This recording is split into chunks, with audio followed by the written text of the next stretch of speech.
ආගමික පසුබිම මේ වීඩියෝව දකුණු කොරියාවේ ආගමික සම්ප්‍රදායන් පිළිබඳවයි.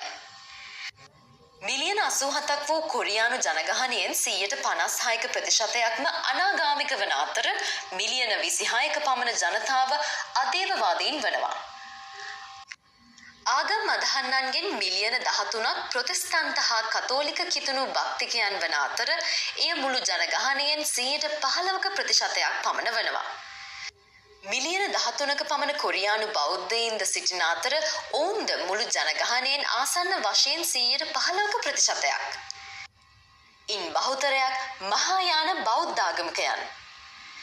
දකුණු කොරියාවේ අගනුවර පුරාම පන්සල් හා සිද්ධස්ථාන බොහෝමයක් විසිරී තිබෙනවා. චීන සම්ප්‍රදායික ආගම් අදහන්නන්ද ලක්ෂ 4ක් පමණ දකුණු කොරියාවේ සිටිනවා. උත්සව නැටුම් යන ආදී පොදුවේ පැවැත්වෙනවා. එමෙන්ම දකුණු කොරියාව තුළ ටාවෝ වාදීන්ද ලක්ෂ 4ක් පමණ සිටිනවා.